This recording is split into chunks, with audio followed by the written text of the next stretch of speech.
enormous power. They move in mysterious ways on networks now central to our daily lives. Elusive and suspicious, few have spoken out until now. It's the best game in the world. It's better than sex. The entire internet is built on systems put up by people who are ignorant, uninformed, and arrogant. I think you have to look at the hackers as basically a force of nature. You're not going to round them all up, you're not going to arrest them, you're not going to stop them. Are they ignored visionaries? Political scapegoats? In this program, hackers speak for themselves and reveal what drives them and their world.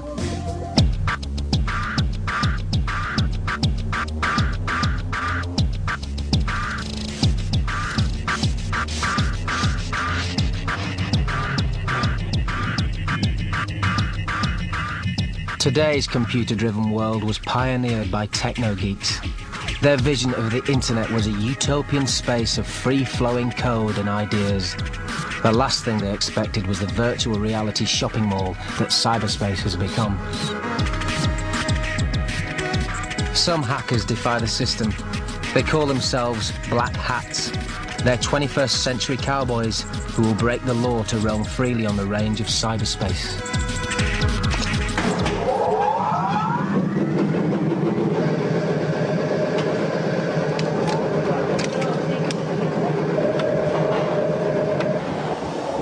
This man was once considered one of the most dangerous criminal hackers in Britain. Not wanting to reveal his home address, he met us at the local laundrette. How do you do? I am glad you are here early. This is my uncle. He is working at home today. His work is very important to him.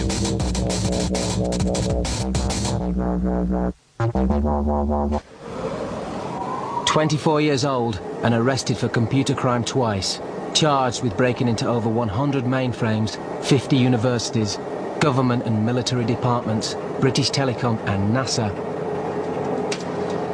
His online handle is Cold Fire. From his university digs in Manchester, the teenage Cold Fire hacked into every web server that existed in Britain. I was living my life. I was hacking 24 hours a day. At one point, if I wanted to, I could have shut down most of the international traffic over the phone network out the UK. Like, if the President of America wanted to call the Prime Minister, he wouldn't have been able to. So you just get a massive adrenaline rush and you think, yes, I'm the greatest. I'd say we got into 90% of the places we targeted. And very easily? Yeah. Within, from starting to attack somewhere, we'd usually get in within an hour, 2 hours, 3 hours. It's like the world's biggest crossword puzzle. But the clues keep changing, the answers keep changing. You've got to keep doing it. It's the intellectual challenge. It is an obsession, it's an addiction. Once you're doing it, you've got to keep on going. You've got to get more sites, into more places, do better places, do cooler places. And that's what drives you. That's why you get up at, like, have 5 hours sleep during the day and then get up and hack again, straight back on the computer.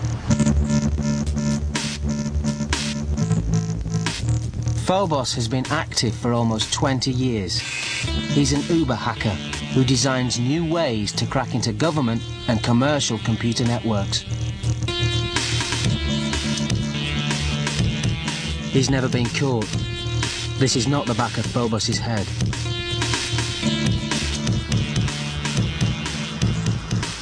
You might get up in the morning and you set a program going that's dialing a lot of numbers. You look at all the computers that you managed to snuff, perhaps a retail outlet, perhaps a bank, you know, see if you've got anywhere good. You might spend a couple of hours trying to get into those. The meat and vegetables of your day, like, yeah, is going to be going around, I don't know, 20 educational sites in America and Britain and stuff, reading the email that you managed to steal, reading the police's email, yeah. I need to make sure I don't get caught. The evening is probably going to be spent going for the one site that is your project for the week or the fortnight, which might be a bank, it might be an ISP, it might be wherever, and then you go and get your 4 hours sleep, and then you get up the next day and do the same thing again. And again and again and again. And then you get good. And then you get into places. And then that suggests more places. And then you get into them. And it just goes mental at that stage.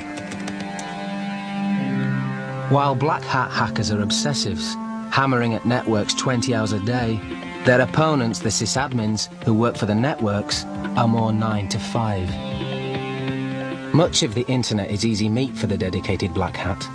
In the black hat's world, websites can be altered. The Spice Girls can be shaved bald. The Pope can lose his trousers. In the black hat's world, your plain text email is public property.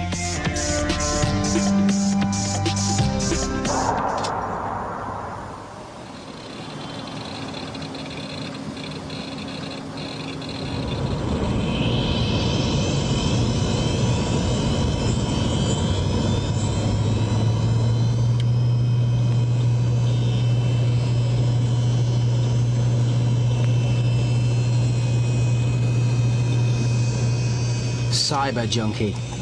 He's been arrested and released for hacking. I think one of the things that kind of leads to the obsession of control in the internet is a lack of control in your own life. You want to exert your force some way. A lot of hackers do in many ways kind of resemble the I've been bullied so I'm going to bully kind of scenario. A challenge for the junkie. In front of him is a simulation of an internet service provider similar to Demon, Clarinet or British Telecom. Cyber Junkie will attempt to break in and access a personal email account under the name of Anne. It'll probably take me about 2 minutes. Okay.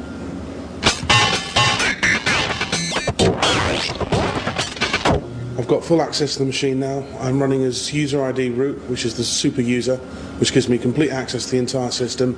And I've got the mailbox for a user called Anne open, and I've collected a credit card number from it.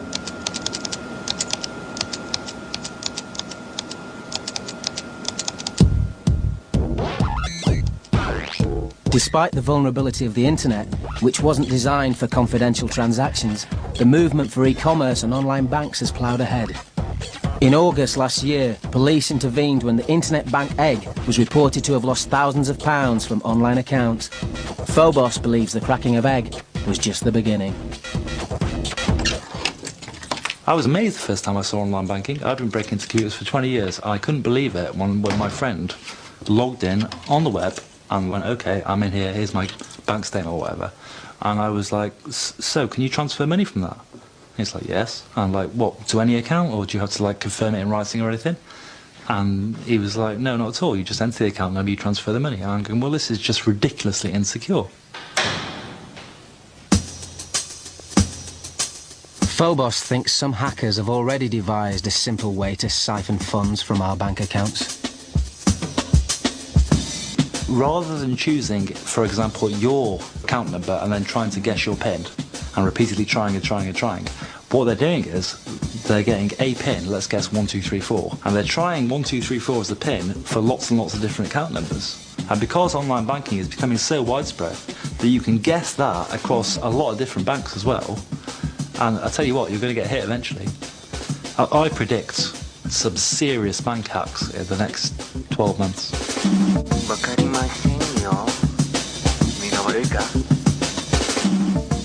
The easiest way into a computer network is by the front door. Guess the password, a favourite hacker game.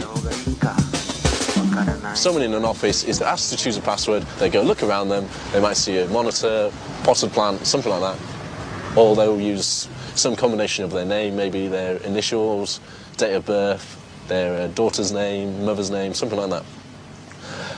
But it's basically intuition. You can like feel basically like what passwords to try, and most of the time you'll get in. People don't choose difficult passwords because otherwise if they did they can't remember them.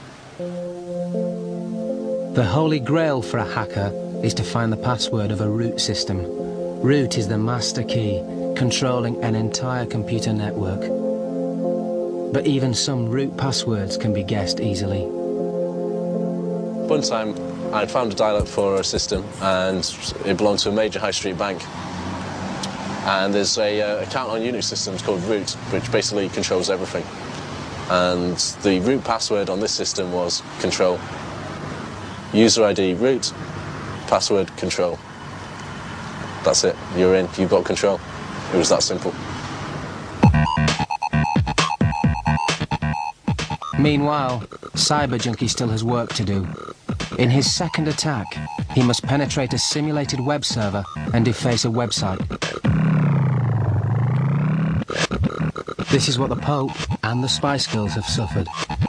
Once you're in a web server, a lot of hackers tend to find web pages, especially high-profile ones, and change them to display their own message. This is what we're going to do.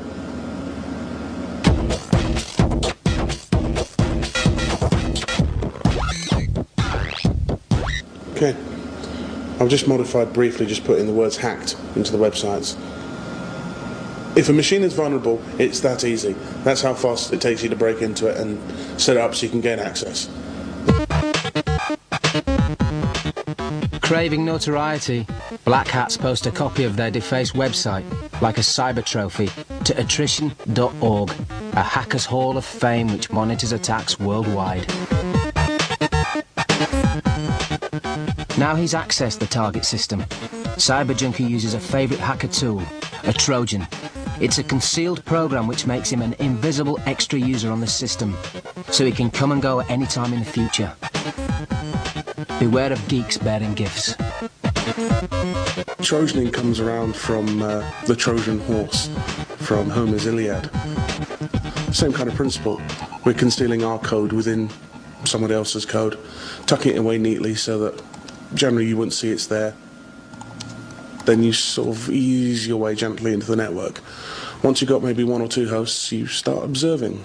Just watch the traffic, see what people are doing, what times people log on, what times people log off, when it's safe to start expanding your control of their network, and just gradually move yourself into machine after machine until you find your target. Maybe a bit of access, maybe copy some emails, maybe kick a user off, maybe even shut down the machine. We have even more access than the network administrator himself has, because the network administrator has to account for everything that he does.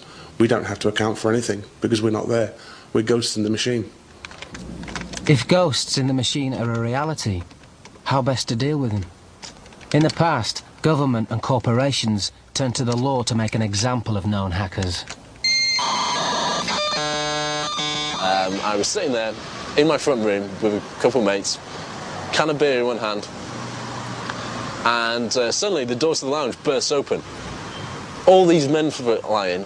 I'm grabbed out of my seat, pushed down on the floor, arms behind my back, and there's this copper, both my arms behind my back, twisting my arms, going, "Move, I'm going to fucking break your arms."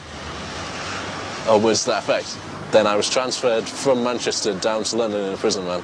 They had the radio on, gave me all the papers to read, and I had quite a good time. They were playing Born Slippy on the radio, which we'd always listen to when we were hacking and stuff. And I was just thinking, well, at least I've done it. I had a good time. I don't regret a minute of it. Coldfire was convicted on a lesser charge of phone fraud, but computer misuse acts in Britain and the United States are tough, stipulating up to 5 years prison for persistent unauthorized access on a computer network.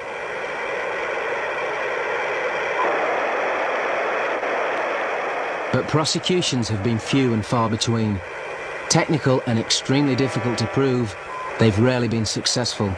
So if you can't beat them, maybe you join them. Former CIA spy Robert Steele holds the unconventional view that hackers are not the cause of the problem, but merely the symptom.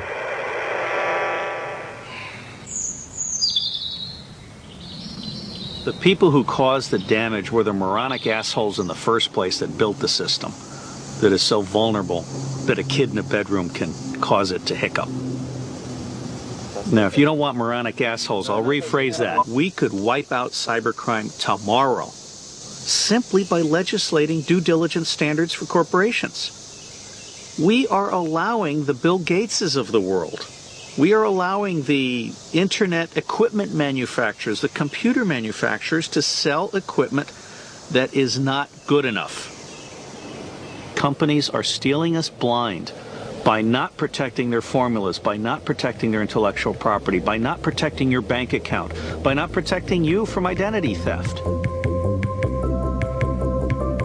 Steele used to recruit hackers for Marine Corps intelligence.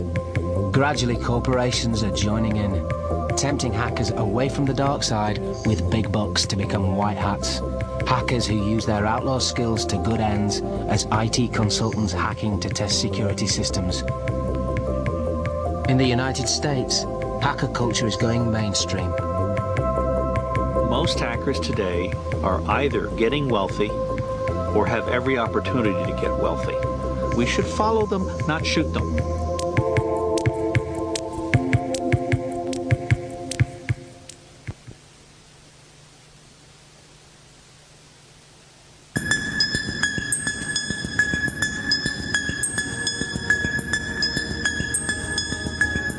Today, getting access to a computer is easy. But that wasn't the case in the 1960s, when the first hackers took a swig of coffee and logged on. The original hackers were pimply computer science students at the Massachusetts Institute of Technology. Paul Taylor of Salford University has been writing about these hackers for almost 10 years. The power contained in a modern personal computer in the early days had to be housed in a huge big laboratory, you know, the size of this room. Access was very limited to these computers, and they wanted access, so they were called mainframe hackers. Then, as computers became more and more well-networked across the world, and with the personal computer revolution, the hacking community grew from outside MIT. And from the late 80s onwards, increasingly there's been a large social movement or a large social process whereby the establishment figures have sought to demonize hackers and make them into the big baddies. And I think it's occurred simultaneously with the realization that our computer systems are incredibly vulnerable. Who better to fix that vulnerability than the people who exposed it in the first place? While some hackers put on a black hat and raged against the establishment, others have chosen to help companies in cyberspace and become white hat hackers. Hackers are moving into an era when what they know is priceless. In times of consequential change, it's the mutants that save the world. I'm serious here. There's a very serious point. When you come to a revolutionary change in your circumstances, all of the good little boys and girls that kept their toenails clipped and didn't get dirt on their shirts and said yes mommy and no mommy and all of that stuff, they stand around in a panic not knowing what to do. And it's the mutants, the ones that went out and pulled legs off frogs and explored and got dirty, that actually end up being able to save the world. We have a very volatile society right now. We are extraordinarily dependent on computers. So all of these people that have dared to think for themselves are now emerging as a new elite. Mutants of all shades come together each year to talk mainboards, firewalls, and favourite episodes of South Park. It's called the DEF CON Convention. Hacking used to make you an outlaw. Now it's a career choice. When DEF CON first started 7 years ago, it was spoken about in hushed tones in the hacker underworld. But today, it's a full-blown corporate convention. In Las Vegas, of course. Amidst the t-shirts, paunches and ponytails, hackers are eagerly approached by startup companies, hoping to employ them to improve online security.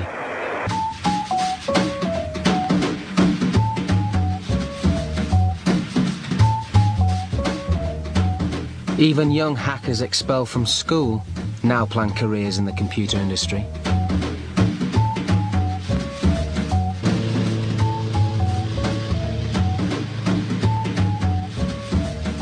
John Canty and Jason Friel are dreaming of the big time in Salem, New Hampshire.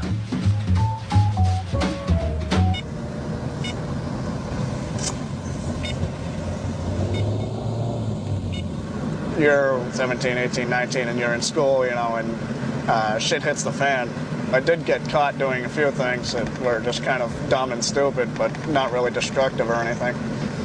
So, you know, after that, they just kind of, anything that went wrong, they kind of blamed it on me. And me and my friend did, being kind of weird on their network, we kept trying to, like, actually get into each other's accounts without a password, which was, you know, interesting. You know, under my account, they had found, you know, just tons of utilities and things basically designed to get around the security in Novell network. And, you know, it was at that point that they basically said, all right, you're suspended for 10 days, don't come after school at all because, you know, you'll be suspended for another 10 days and don't ever touch a computer for the next 2 years of your high school.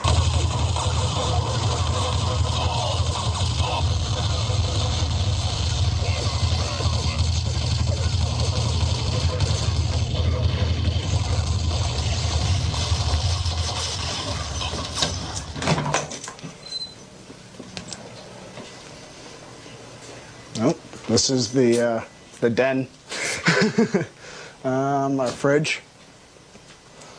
Have a beer. Above and beyond that, this is where the house of evilcomputing.net is. John and his friends, Jason and Greg, set up their group Evil Computing Net a few years ago.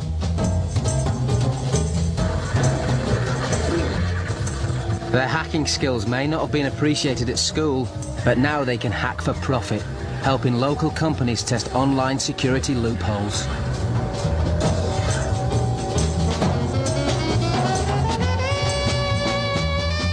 Hooked on hacking, they stay up till the early hours, sniffing out networks. There are various theories as to why hackers hack, and some of the more interesting and often humorous theories revolve around Freudian interpretations of Oedipal scenarios. So there's this notion of climbing back into the womb, people want to engage with the system. There are also psychosexual theories whereby hackers want to penetrate systems, and it would perhaps partially explain why there are incredibly few female hackers. Maybe they don't have the same almost hardwired desire to penetrate systems like these adolescent, scarcely post-pubescent male hackers do.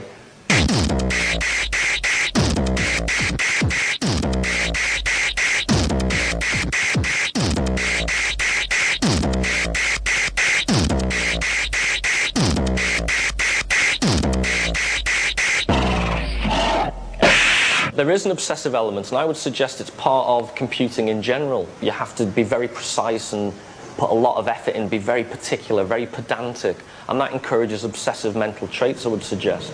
There is some serious holes in it. Hey, I think you'll appreciate this one, Canty. Also, there is something very seductive about a computer screen, as with a TV screen. People browse the web, they'll spend 3 or 4 hours searching for something that's not that important, and when they eventually find it, it's like this massive, they've got the holy grail. If you actually objectively analyse what they've done, they've been in almost like a trance 4 hours and achieved very little, but you almost lose track of time. Now, if that can happen over something as banal and, you know, low-key as web browsing, when you think you're trying to get into the Pentagon, it's quite obvious that, you know, 8 hours later, you may not have realised even where you've been. You don't really notice the time. I mean, you just want to get it done, get it out of the way, and move on to the next thing. So you just keep going at it, and I'm like, oh, I spent 6 hours in front of my computer. So. You think more of the end result than what you're currently doing. I had one emotional piece of correspondence with a hacker that said if he was deprived access to his computers, it would like being left alone in the desert without water. His body needed physical contact with computers. So hackers themselves often do exhibit addictive, obsessive qualities. No. If I don't understand something when I'm going at it, I definitely go for brute force method. Just go at it until you can figure it out. Yeah. Do everything wrong, right, indifferent until it works.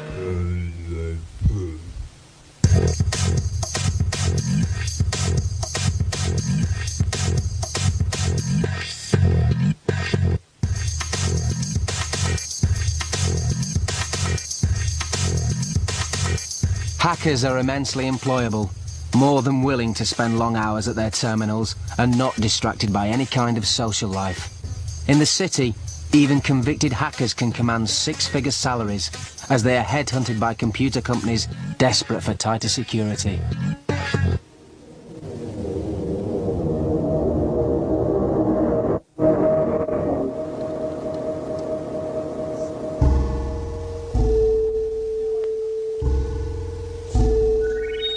His handle is Tommy Pickles. Now in his late 20s, he's been obsessed by computers since the age of 8. Convicted in 1996 of computer crime, he now works for a broadband media company. This is comfortable. As their head of security. This is comfortable. I'm not proud of anything, really. I've had a lot of troubles in the past. There was this one instance where I did get arrested and I got convicted of a crime. And I've been, shadowing that for some time. There's different types of hackers. There's the white hat and there's the black hat. White hat hackers are the hackers who do things for a purpose, kind of the save the world type of hackers. Secure this manhole so no one falls into it type of thing. A lot of the black hat people won't talk about it because black hat people are genuinely evil people and they will hack websites just to do it and put their name up there and go, haha, I've hacked you. I consider myself gray hat. Sometimes I would like to pull the occasional prank. I'd like to shut down someone else's website. I'd like to play with their stuff, maybe pop up a dialog box and say, you've been hacked. But then I'll tell them why I did it, or I might explain to them if I like the person. You realize I can't view porn here at work, right? If I don't like the person, they should just brush up. You don't get on a bicycle unless you know how to really ride it. In the States, it's chic to be geek. Tommy has formed a tightly knit hacker group around him. They call themselves Moloch, have their own website, t-shirts, and gothy attitude with slogans like, we stay crispy in milk.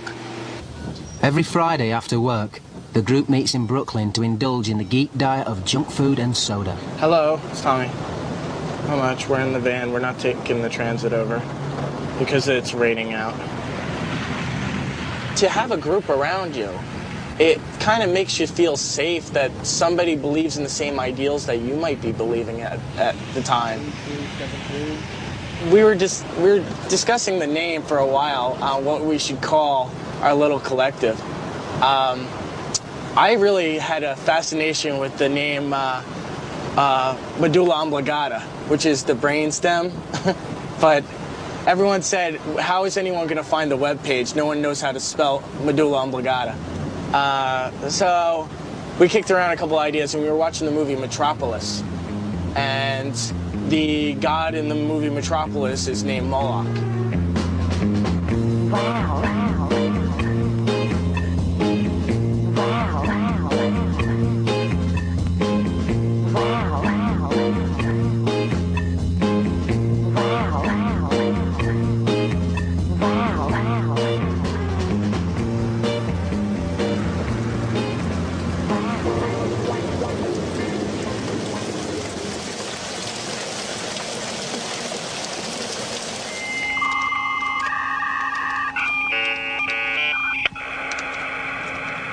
Welcome to the new establishment. They hold down well-paid jobs in computer security. But the Moloch Collective can't shake off that schoolyard feeling of being outsiders. We call ourselves geeks. We like the word. Geeks are like nerds with social skills, I think. It's the best way to describe us. I mean, we've taken the word back. We're proud to be geeks now. I don't think any of us were really ever on the inside of anything. I think that's why it's so great now we found each other and we're finally in something. I mean, we all grew up being on the outside of social groups, on the outside of school. We just got a lot of abuse from our peers. I don't think any of us had a lot of dates in high school. Teachers don't like you either because you're just, being a kid that smart is creepy to them. Or you ask why and they don't know why. You ask why too often. A lot of adults get very freaked out when you say, but why, and you want an interesting answer, not because I said so. Any interesting subject, they just suck dry. They were like intellectual vampires. And I just, I started cutting classes a lot. I mean, the scary part was I was still, for the most part, passing. Let's face it, we make so much more money than the people who used to pick on us in high school. It's not even funny. I mean, they're all losers. Don't you dream of bringing your car back and to the repair shop where they're working? They didn't get the right skills in high school. They were too busy, going to pep rallies and shit. And now they're nobodies. I mean, they work in gas stations and stuff. Yeah, you like it when I spank my monkey. They may earn more than their bitter enemies from school, but this is a nouveau elite, only recently respectable. The geek class is insecure. It shouts to make itself heard by big business. You better be looking at my monkey. Look at my monkey. They don't want to listen to a bunch of geeks and weirdos, and the entire internet is built on systems that are put up by people who are ignorant, uninformed, and arrogant. And, it wouldn't take much to take it all down really quickly, and that's a scary thought. They're at a point where they really want to blame any internet problems on hackers. Some hacker kid will find a vulnerability in a corporation and send email to the systems administrator saying, hey, I just want to let you know there's this vulnerability, you should fix it. And over again, this is like a stereotype almost, it's a cliche. The systems administrator will send email back saying, we're coming after you, you son of a bitch, how dare you probe our network, and it's that same corporate mentality of injured pride. It's easier to cry about the evil, bad hackers than to actually, take the proper precautions in the first place. It's just convenient. It's politically incorrect now to talk about minorities as being bad or to use sexism or any racial discrimination. But politicians can rail against hackers. They've decided to villainize us now. Because, at one point it was, the communists or, the Jews or whatever, and now it's the hackers. And it's frightening because, it's an exaggeration, I'm sure, but what's to stop them from starting to hurt us onto cattle cars? I'm sorry, that's a little bit over the top. I was exaggerating, of course. Yeah.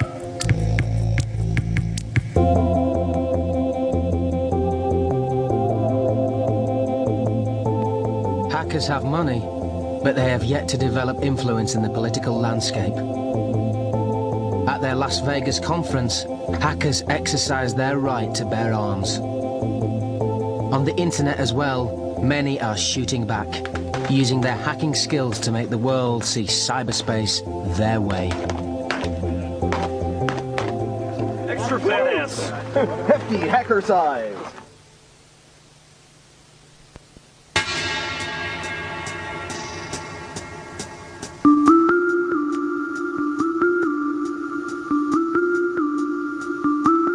There is an alternative moral universe on the web. The hacker underground has its own moral code, and it has enormous power to make big business and government listen to its point of view. Hackers don't wave placards on the street. They can protest from home, deface a website with electronic graffiti, or crash a web server.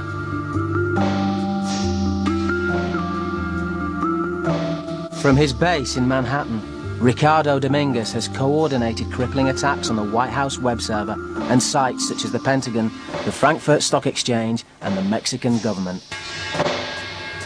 He uses the internet to protest against the military suppression of the native population in the Chiapas region of Mexico.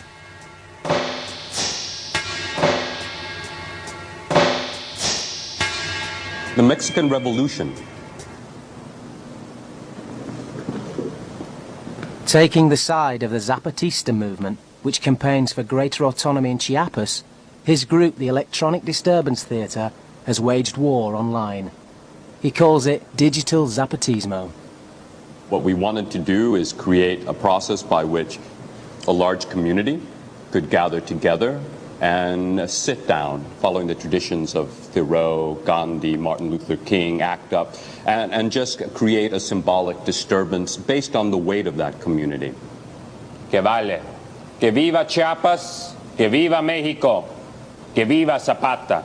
There are times when the human community in the flesh has to stand on the superhighway for a brief period of time, like any civil disobedience, and say, ya basta, enough is enough. Ya basta! But how do you hold a sit-in on the web? Dominguez turned to Carmen Karasic, a former hacker and programmer. Karasic helped write FloodNet, the software that has become the main weapon of the electronic disturbance theatre. FloodNet automated the process of striking the reload key on a website. People on their home PCs could download a website automatically every 7 seconds. With sufficient users online working together, this would soon overload a target website. FloodNet is a Java applet which reloads the refresh button over and over based on the number of people who participate on the action. It's like a little wheel, which is the applet, and it hits the button over and over and goes, "Can I have information?" Website goes, "Yes." "Okay, here you go." "Hello, can I have information?" "Yes, here you go." "Hello, can I have information?" "Hello, can I have information?" "Hello, can I have information?" "Hello, can I have information?" "Hello, can I have information?" "Can I have information?" "Can I have more?" And then finally the server says, "I can't give out any more information right now." I think if you're going to make some sort of political statement in cyberspace, it should be a collective statement. It should be a statement that is not just my opinion, but a statement that's multiple thousands of people's opinion. In 1998, targeting the website of the President of Mexico to protest about Chiapas, Dominguez organized a mass online sit-in through FloodNet. We started the action. It was a 4-hour action, and during those 4 hours, some 38,000 people around the world joined, and many people around the world got the message from President Cedillo's website saying, "At this moment, too many requests are taking place. Please come back later." With the cyber-squatting of FloodNet, electronic disturbance theatre has pioneered a whole new arena of protest. Online electronic civil disobedience. A mix of hacking and activism known as hacktivism. One of the things that cyberspace does is it brings individual power to anyone who cares to learn the technology. If you want to do it, you can do it. And that's the sort of leveling of the playing field that I'm sure really scares the hell out of governments. Because we basically put the tools in these individuals' hands to do whatever they want with them, and we're able to mobilize people at a global level at a moment's notice. 1998 was the dawn of cyber war.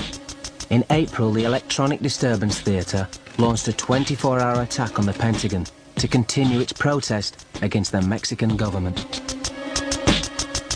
To their surprise, the Pentagon took the attack so seriously, it decided to strike back at the hackers by launching a hostile program at each of its tormentors to crash FloodNet. This was the first act of offensive information war that had ever occurred that we know of publicly.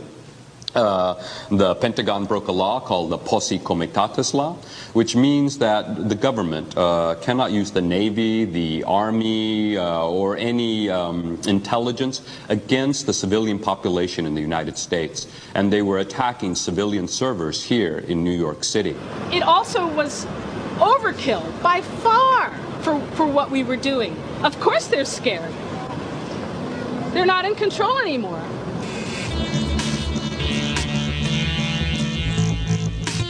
The Electronic Disturbance Theatre's methods have been adopted by other groups.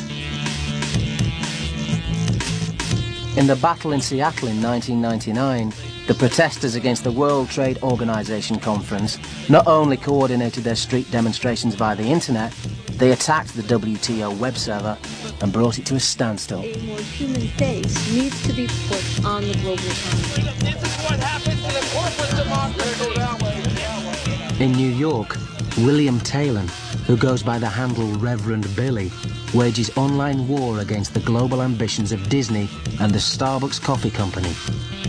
When not disrupting service in Starbucks, he urges hackers to stage an online sit-in. Unfortunately, he's never mustered enough support to be effective, presumably because coffee is the hacker's drink of choice. In 1999, as e-commerce exploded on the net, the tactics of cyber war and virtual protests were turned against the commercial world. Online sit-ins and website defacements have become a daily occurrence.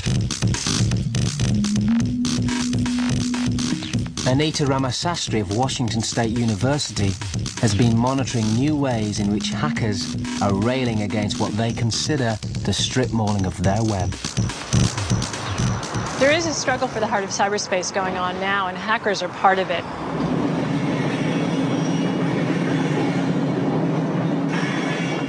One has to remember that the internet, when it started, was a widely open architecture that was really unregulated. Perhaps the Wild West, but one would say that the freedom really created innovation, freedom, the idea of open code or programs that everybody had access to.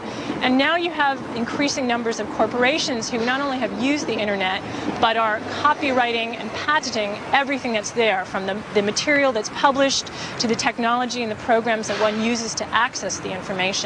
And so you're seeing a backlash against that. Really, they're fighting for the soul of the internet. Should the internet be owned by corporations where you almost have to pay a toll to get onto the information superhighway? Or is the internet free? Is it a public library where everyone can check out a book and have free access? And I think hackers would say it should be free. Hackers have defaced commercial sites like Kriegsmann Furs and the American domestic airline ValueJet. The Pope's Christmas message has also provoked attack. The news is the Vatican has just hired a hacker to prevent further embarrassing security breaches. Even God hires hackers. The hacktivism that you see is really about not just any corporation, but about companies who violate or sort of breach certain codes of the internet, or netiquette, as some people say. The Electronic Disturbance Theatre stepped into the debate about internet freedom in one celebrated domain dispute. eToys.com with an S aggressively attacked eToy.com, a net art group from Sweden that had existed since '94. But of course, '99 was the year of e-commerce. And this Goliath emerged saying that eToy.com without an S was disturbing. Millions and millions of dollars worth of value because people accidentally forgot to put an S. And they shut down the group using a U.S. court. But what eToys.com didn't realize was that there was already an electronic civil disobedience movement, and we started a 12 days of Christmas action against eToys, where we declared we would do a virtual sit-in that would bring eToys stock down to zero. And by January 15th, eToys.com had relented, had given back eToy, the art group, their name, their domain, would pay for all the court costs, and promised never to bother another net art group again.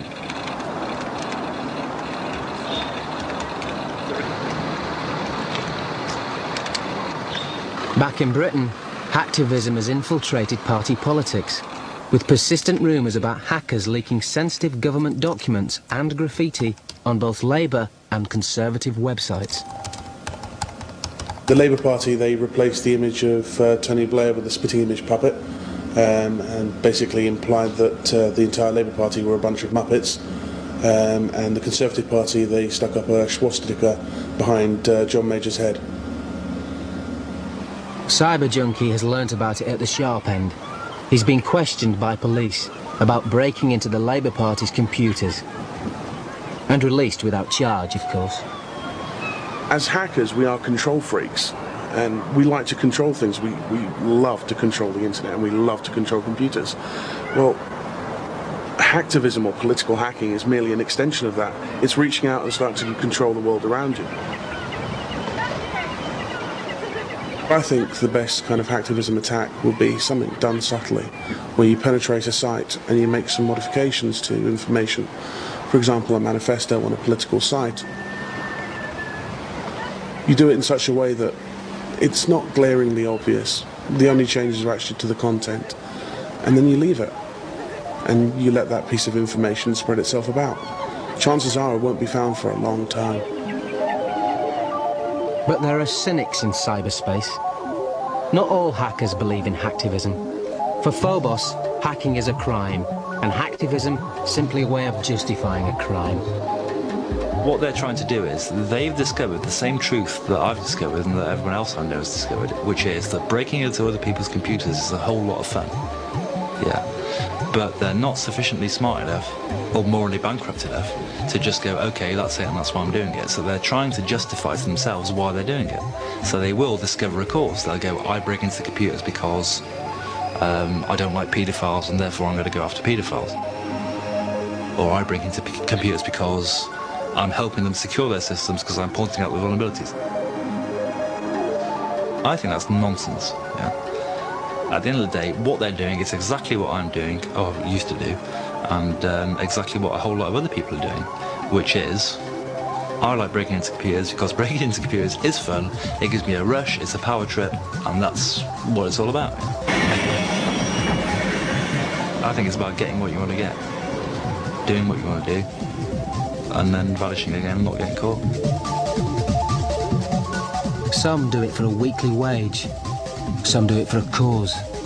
But the common thread that links all hacking is the electric thrill the first computer science students felt when they broke into early mainframes. The thrill of unauthorized access, exploring secret data and pitting your wits against the system. For Coldfire, a black hat hacker who did get caught, hacking serves no other purpose than selfish pleasure. No excuses. I wasn't doing it for like any kind of cause. I did it because it was fun, it made me feel good, it gave me an adrenaline rush, and I enjoyed it. It's about abuse of trust, really. People do not expect someone to come wandering along and break into their computer. Hackers are antisocial people. They invade people's personal and business space. You can't really support that. But it's not right to hack at the end of the day. We do it because it's good fun, but it's not right.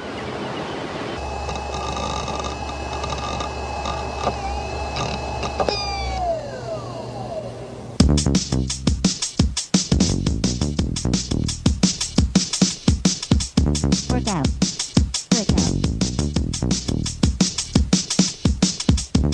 out.